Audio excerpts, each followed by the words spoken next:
ನಮಸ್ಕಾರ. ನಾನು doctor Madhu, consultant gynaecologist infertility specialist, Vardhan hospital, Bangalore.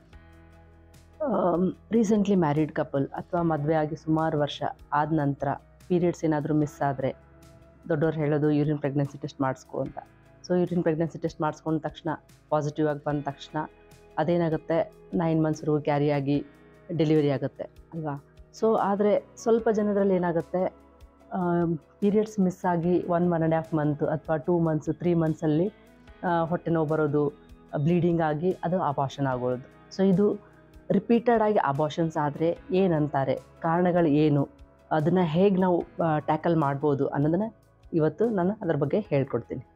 2 ಅಥವಾ 3 ಅಥವಾ ಅದಕ್ಕಿಂತ ಮೇಲೆ ಜಾಸ್ತಿ ಏನಾದರೆ ರಿಕರೆಂಟ್ ಆಗಿ ಅಬಾರ್ಷನ್ಸ್ ಆದರೆ ಅದಕ್ಕೆ ಅಂತಾರೆ ರಿಕರೆಂಟ್ ಪ್ರೆಗ್ನೆನ್ಸಿ ಲಾಸ್ ಅಂತ. ಸೊ ನಾವು ಯಾವಾಗ ಅದನ್ನು ಡಿಟೇಲಾಗಿ ಟೆಸ್ಟ್ ಮಾಡಿಸ್ಕೋಬೋದು ಅಂದರೆ, 2 ಅಬಾರ್ಷನ್ಸ್ ಆಯಿತು ಅಥವಾ ಅದಕ್ಕೂ ಮೇಲೆ ಜಾಸ್ತಿ ಅಬಾರ್ಷನ್ಸ್ ಆದರೆ ಡಿಟೇಲಾಗಿ ಇನ್ವೆಸ್ಟಿಗೇಷನ್ಸ್ ವರ್ಕಪ್ಪಿಗೆ ಹೋಗಬೇಕು. ಕಾಮನ್ ಕಾರಣಗಳು ಏನೇನಾಗಿರ್ಬೋದು, ಒಂದಾಗಿರ್ಬೋದು ಜೆನೆಟಿಕ್ ಫ್ಯಾಕ್ಟರ್ಸ್. ಜೆನೆಟಿಕ್ ಫ್ಯಾಕ್ಟರ್ಸ್ ಅಂದರೆ ಏನಾಗುತ್ತೆ, ಬೆಳೆಯೋ ಭ್ರೂಣ ಅಥವಾ ಫೀಟಸಲ್ಲಿ ಕ್ರೋಮೋಸೋಮಲ್ ಅಬ್ನಾರ್ಮಲಿಟೀಸ್ ಆಗುತ್ತೆ. ಸೊ ಇದು ಯಾವ ಥರ ಕ್ರೋಮೋಸೋಮಲ್ ಅಬ್ನಾರ್ಮಲಿಟೀಸ್ ಅಂದರೆ, ಸೊ 90% ಏನಾಗಿರ್ಬೋದು ಅಂತಂತಂದರೆ ಅದು ನ್ಯೂಮರಿಕಲ್ ಅಬ್ನಾರ್ಮಲಿಟೀಸ್ ಅಂತಾರೆ. ಅಂದರೆ ಒಂದು ಕ್ರೋಮೋಸೋಮ್ಸ್ ಜಾಸ್ತಿ ಆಗಿರ್ಬೋದು ಅಥವಾ ಒಂದು ಕ್ರೋಮೋಸೋಮ್ಸ್ ಮಿಸ್ಸಿಂಗ್ ಆಗಿರ್ಬೋದು. ರಿಮೈನಿಂಗ್ 10% ಏನಾಗಿರ್ಬೋದು ಅಂದರೆ ಸ್ಟ್ರಕ್ಚರಲ್ಲೇ ಅಬ್ನಾರ್ಮಲಿಟಿ ಆಗಿರ್ಬೋದು. ಸೊ ಈ ಥರ ಇರಬೇಕಾದಾಗ ಏನು ಮಾಡ್ತೀವಿ, ಕಪಲ್ನ ನಾವು ಡಿಟೇಲಾಗಿ ಜೆನೆಟಿಕ್ ಕೌನ್ಸಿಲಿಂಗ್ನ ಹತ್ರ ಕಳಿಸಿ ಡಿಟೇಲಾಗಿ ಜೆನೆಟಿಕ್ ಎವ್ಯಾಲ್ಯೂಯೇಷನ್ ಮಾಡ್ತೀವಿ. ಸೊ ಆ ಥರದಲ್ಲಿ ಇರಬೇಕಾದ್ರೆ ಏನಾಗುತ್ತೆ, ಎಂಬ್ರಿಯೋ ಬಯಾಪ್ಸಿ ಅಂತ ಒಂದು ಆಪ್ಷನ್ ಕೊಡ್ತೀವಿ ಅವ್ರಿಗೆ. ಸೊ ನೆಕ್ಸ್ಟ್ ಕಾಮನ್ ಆಗಿ ಬರೋದು ಅಂತಂದರೆ ಇಮ್ಯುನಾಲಜಿಕಲ್ ಫ್ಯಾಕ್ಟರ್ಸ್ ಅಂತಾರೆ. ಸೊ ಈ ಇಮ್ಯುನಾಲಜಿಕಲ್ ಫ್ಯಾಕ್ಟರ್ಸಲ್ಲಿ ಏನಾಗುತ್ತೆ ಅಂದರೆ, ನಮ್ಮದು ಓನ್ ಆ್ಯಂಟಿಬಾಡೀಸ್ ಏನಾಗುತ್ತೆ, ಬೆಳೆಯೋ ಭ್ರೂಣ ಅದಕ್ಕೆ ಆ್ಯಂಟಿಬಾಡೀಸ್ ಆಗಿ ಆ್ಯಕ್ಟ್ ಮಾಡಿ ಅದನ್ನು ಅಬಾರ್ಷನ್ ಆಗಿ ಮಾಡೋ ಸಾಧ್ಯತೆ ಇರುತ್ತೆ. ಸೊ ಈ ಥರ ಇರಬೇಕಾದಾಗ ಏನು ಮಾಡ್ತೀವಿ, ನಮ್ಮದು ಇಮ್ಯುನಿಟಿನ ಸ್ವಲ್ಪ ಸಪ್ರೆಸ್ ಮಾಡ್ತೀವಿ ಅಥವಾ ನಮ್ಮದು ಇಮ್ಯುನಿಟಿನ ಜಾಸ್ತಿ ಮಾಡುವಂಗೆ ನಾವು ಮೆಡಿಸಿನ್ಸ್ ಎಲ್ಲ ಕೊಡ್ತೀವಿ. ನೆಕ್ಸ್ಟ್ ಬರೋದು ಥ್ರೋಂಬೋಫಿಲಿಯಾಸ್. ಸೊ ಥ್ರೋಂಬೋಫಿಲಿಯಾಸಲ್ಲಿ ಏನಾಗುತ್ತೆ ಅಂದರೆ ಕ್ಲಾಟಿಂಗ್ ಡಿಫೆಕ್ಟ್ ಇರುತ್ತೆ. ಸೊ ಜೆನೆಟಿಕ್ ಮ್ಯೂಟೇಷನಲ್ಲಿ ಏನಾಗುತ್ತೆ, ಕ್ಲಾಟಿಂಗ್ ಫ್ಯಾಕ್ಟರ್ಸ್ ನಾರ್ಮಲ್ ಫಂಕ್ಷನ್ ಮಾಡೋದನ್ನ ಇನ್ಹಿಬಿಟ್ ಮಾಡುತ್ತೆ. ಆ ಟೈಮಿಗೆಲ್ಲ ಏನಾಗುತ್ತೆ, ಎಲ್ಲ ನಾರ್ಮಲ್ ಬ್ಲಡ್ ವೆಸಲ್ಸಲ್ಲಿ ಕ್ಲಾಟ್ ಫಾರ್ಮೇಷನ್ ಆಗೋಗ್ಬಿಡುತ್ತೆ. ಆ ಥರ ಆದಾಗ ಏನಾಗುತ್ತೆ, sufficient amount of blood flow ಹೋಗೋದಿಲ್ಲ. ಆ ಟೈಮ್ಗೆ ಅಬಾರ್ಷನ್ ಆಗೋ ಸಾಧ್ಯತೆ ಇರುತ್ತೆ.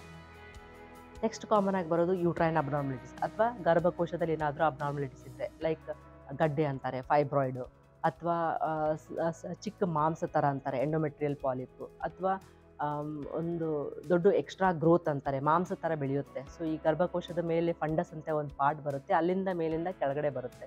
So uterine septum. ಸೊ ಇದು 3 ಕಾರಣದಿಂದ ಕೂಡ ಅಬಾರ್ಷನ್ ಆಗೋ ಸಾಧ್ಯತೆ ಇರುತ್ತೆ. ಸೊ ಗರ್ಭಾಶಯದಲ್ಲಿ ಫೈಬ್ರಾಯ್ಡು ಪಾಲಿಪ್ ಎಲ್ಲ ಏನು ಮಾಡ್ಬೋದು ಅಂದರೆ, ಹಿಸ್ಟೋಸ್ಕೋಪಿ ಥ್ರೂ ಅಂದರೆ ಕೆಳಗಡೆಯಿಂದ ಕ್ಯಾಮ್ರಾ ಹಾಕಿ ಆ ಸಣ್ಣ ಚಿಕ್ಕಿರೋದು ಮಾಂಸ ರಿಮೂವ್ ಮಾಡ್ಬೋದು.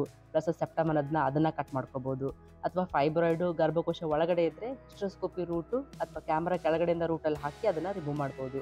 ಅಥವಾ ಗರ್ಭಕೋಶ ಹೊರಗಡೆ ಥರ ಬಂದಿತ್ತು ಅಂದರೆ ಆವಾಗ ಲ್ಯಾಪ್ರೋಸ್ಕೋಪ್ ಥ್ರೂ ಅದನ್ನು ರಿಮೂವ್ ಮಾಡ್ಕೋಬೋದು. ಸೊ ಇನ್ನೊಂದು ಬಂದು ಸರ್ವೈಕಲ್ ಇನ್ಕಾಂಪಿಟೆನ್ಸ್ ಅಂತಾರೆ. ಸೊ ಅಲ್ಲೇನಾಗುತ್ತೆ, ಸರ್ವಿಕ್ಸು ಸ್ವಲ್ಪ ಲೂಸಾಗಿ ಅಥವಾ ಓಪನ್ ಆಗಿಬಿಡುತ್ತೆ, ಅಬಾರ್ಷನ್ ಆಗೋ ಸಾಧ್ಯತೆ ಇರುತ್ತೆ. ನೆಕ್ಸ್ಟ್ ಬರೋದು ಎಂಡೋಕ್ರೈನ್ ಡಿಸಾರ್ಡರ್ಸ್ ಅಂತ. ಇಲ್ಲೇನಾಗುತ್ತೆ, ಥೈರಾಯ್ಡ್ ಲೆವೆಲ್ ನಾರ್ಮಲ್ ಇರಬೇಕು, ಶುಗರ್ಸ್ ಲೆವೆಲ್ ನಾರ್ಮಲ್ ಇರಬೇಕು, ಪ್ಲಸ್ PCOS ಇದೆಲ್ಲ ಏನಾಗುತ್ತೆ, ಹಾರ್ಮೋನ್ ವೇರಿಯೇಷನ್ಸಿಂದ ಕೂಡ ಅಬಾರ್ಷನ್ ಆಗೋ ಸಾಧ್ಯತೆ ಇರುತ್ತೆ. ನೆಕ್ಸ್ಟ್ ಬರೋದು ಎನ್ವಿರಾನ್ಮೆಂಟಲ್ ಫ್ಯಾಕ್ಟರ್ಸ್.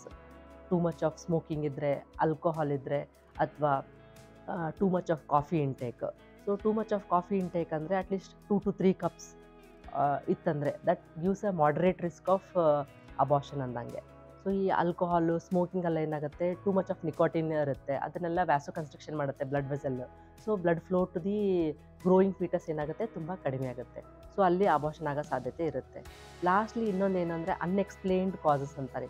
ಇಲ್ಲಿ ಎಲ್ಲ ಕಾಸಸ್ ರೂಲ್ ಔಟ್ ಆದರೂ ಕೂಡ ನಮಗೆ ಏನು ಕಾರಣ ಇದೆ ಅಬಾರ್ಷನ್ ಅನ್ನೋದು ಗೊತ್ತಾಗೋದಿಲ್ಲ. ಇದಕ್ಕೂ ಜಾಸ್ತಿ ಏನಾದರೂ ಮಾಹಿತಿ ಬೇಕಾದರೆ ನಮ್ಮ ಹಾಸ್ಪಿಟಲಲ್ಲಿ ಬಂದು ಒಂದ್ಸರಿ ಭೇಟಿ ನೀಡಿ, ಎಂಬ್ರಿಯೋ ಬಯಾಪ್ಸಿ ಬಗ್ಗೆ ಆಗಲಿ, ಡೀಟೇಲ್ ಜೆನೆಟಿಕ್ ಕೌನ್ಸಿಲಿಂಗ್ ಆಗಲಿ, hysteroscopy facilities, laparoscopy, fibroid removal, polyp removal, ಅಥವಾ ಸೆಪ್ಟಮ್ ರಿಸೆಕ್ಷನ್ನು. ಸೊ ಸರ್ವೈಕಲ್ ಇನ್ಕಾಂಪಿಟೆನ್ಸ್ ಅಂತ ಹೇಳಿದೆ, ಸೊ ಸ್ಟಿಚ್ ಹಾಕೋದು. ಸೊ ಡ್ಯೂರಿಂಗ್ ಪ್ರೆಗ್ನೆನ್ಸಿ ಟೈಮ್ಗೂ ಸ್ಟಿಚ್ ಹಾಕ್ತೀವಿ, ಅಥವಾ ಪ್ರೆಗ್ನೆನ್ಸಿ ಇಲ್ಲಾದರೂ ಕೂಡ ಪ್ರೆಗ್ನೆನ್ಸಿ ಆದಮೇಲೂ ಕೂಡ ನಾವು ಲ್ಯಾಪ್ರೋಸ್ಕೋಪಿ ಥ್ರೂ ಸ್ಟಿಚ್ಚು ಕೂಡ ಹಾಕ್ಬೋದು.